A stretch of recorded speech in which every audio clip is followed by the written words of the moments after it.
Hi, my name is Piers Ridyard and I am the CEO of Radix. And this video is going to be a little bit about why a security audit for a smart contract could cost $1 million. The way that people build smart contracts and the code that they use is not really suited for purpose.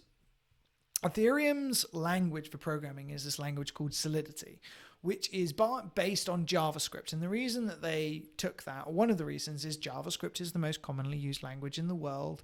And wouldn't it be great if we made a really easy to program syntax-wise language so that lots of people could come and build smart contracts? What wasn't really envisaged at the time that was sort of created as a concept was quite how difficult it is to secure languages that follow syntax, anything like JavaScript for a start, languages that are built in the way that Solidity are, and fundamentally any program that is associated with controlling value programmatically in a way that anyone can come and attack, which is fundamentally what's happening on top of a public ledger. On top of a public ledger, I create a smart contract, I create a decentralized application, I put it running, and then anyone can come along with any kind of input. And, you know, in the traditional finance space and in the traditional computing space, if I build some really bad code on my server, first of all, that code is not open source, so people can't come and look at all of the ways in which it can break and be able to attack it. And secondly, it may be behind a permission stack. It may actually require people to register as a user and identify themselves as, you know, all of these validation steps that create this web of trust and web of traceability behind the people who are actually using these computer systems. So suddenly this idea of having to make sure that the program is perfect and can never go wrong sort of moves away from the center of programmers' minds, but you have to bring it right back to center when you're thinking about smart contracts, because they are open source, which means that anyone can look at how the code is written. Most projects actually do make their code open source, and you can backwards compile if you so desire and you have enough time and inclination. And actually, some of these attacks that you see on some of the more popular public ledgers sometimes are what's called handcrafted bytecode. People have gone in and worked out how everything works and then worked out a way of messing around with it by feeding a string of nonsense to the computer that makes the computer basically choke.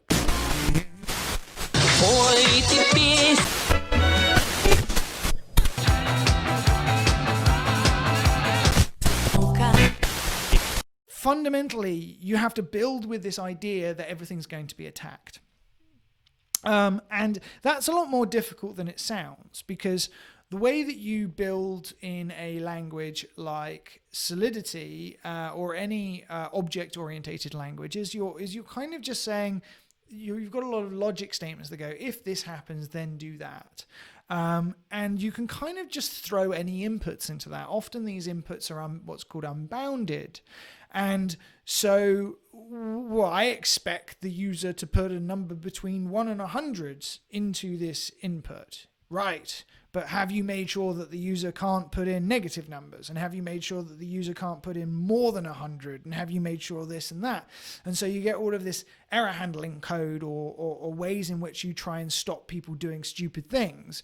But more importantly, ways in which you try and stop the user from forcing functions inside a program to do something you don't want them to. And so this set of tools came about where people will start talking about formal verification. And you hear about this a lot. And formal verification takes lots and lots of forms, but it's just trying to express all of the states that a system can be in. Now, sometimes a system can be in an infinite number of states. So actually completely formally verifying that it's never going to be wrong in any state is really difficult. And if you compound on what I was talking about, you know, is the number between 1 and 100 and what happens if it's a different number. If you compound that with other like crazy stuff that can happen within computer programming, like Stack Overflows, all variables that can be twisted on a smart contract. So it's not just, is the user going to make a mistake? It's can an attacker put in some information that will make the smart contract make it a mistake that the attacker will benefit from? Is there a way in which something has been badly implemented that can be taken advantage of?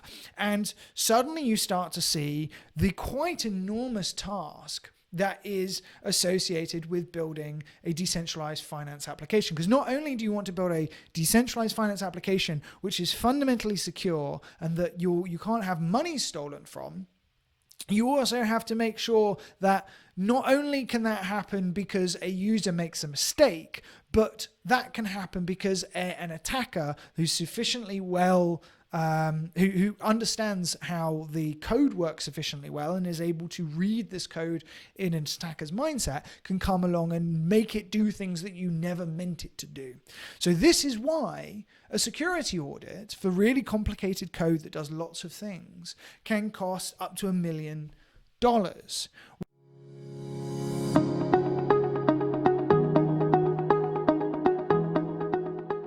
What Radix did is we took a fundamentally different approach to how you build applications, decentralized finance applications on top of Radix. Instead of going down the route of the object-orientated programming and having declarative programming, we went down functional programming, which is a branch of programming that's not new. It's sort of been around since the 1980s or earlier, but it has some really, really good properties that make it easier to define systems in a way that means that you are less likely to end up in a situation where an attacker can cleverly work out how to put some inputs into a program that makes it go into a state that it was never supposed to in the first place. And on top of that, the execution environment for these programs that exist on top of Radix is something called conditional finite state machines. And we call these like programs that do specific jobs and can be called on Ledger components. So instead of a program on Radix being a monolithic thing where you have your Solidity code and it defines everything about all of what your decentralized finance application has to do. Instead, you build your decentralized finance application on Radix out of these little bits of Legos, these components, that each one of these components is a conditional finite state machine that uses a functional programming paradigm to be able to create very secure single use or small subset use functions. So let's say I've got a component that can do a continuous function market maker function. I have another component that understands what it is to be a token. And I have another component that understands what it is to be a pool. And another component that understands what it means to own a share of a pool. And I can take these components in an environment that is fundamentally secure, i.e. both functional programming and conditional finite state machines as your execution environment rather than a Turing complete VM. You can now compose these together to make these wonderfully easy to build decentralized finance applications that are also fundamentally more secure. Now, I'm not going to say that you don't still have to do some verification to make sure that you can't end up having problems with your application, but suddenly the attack surface area, the number of ways in which something can go wrong, is drastically reduced. But at the same time, you don't have to build everything from scratch. Each of these components is an expanding on Ledger library that gets bigger and bigger and bigger as more developers provide more of these components, build them and put them on top of the Ledger, which you have to do to be able to use them. You then have more and more tools that you can draw in and go, right, this function does this thing that I want, this function does this thing that I want, this function does this thing that I want. I can glue them together and I can create my application. And suddenly you have a way of building and deploying in a much faster manner, but at the same time creating much more secure environments, because the fundamental execution environment and the fundamental programming paradigm that you build on top of Radix is designed with security in mind. And just as a final example of that, conditional finite state machines, again, are not new. We didn't make up conditional finite state machines. If you look at high frequency, high availability, high criticality systems, conditional finite state machines are everywhere.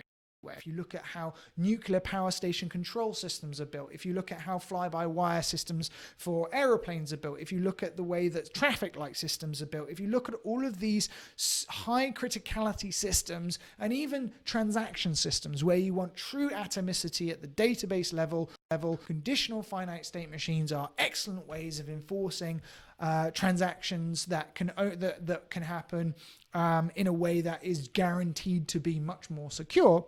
All of this is very well established, good design practice from elsewhere in the world where we have critical systems that we care about. And let's build around paradigms that are proven to be more secure so that we can deliver a public ledger that fundamentally allows people to build financial applications more securely and more quickly, so that developers can get to market with the exciting applications they want to in a way that is more cost effective, is more secure, and doesn't end up costing $1 million to audit at the end of the day.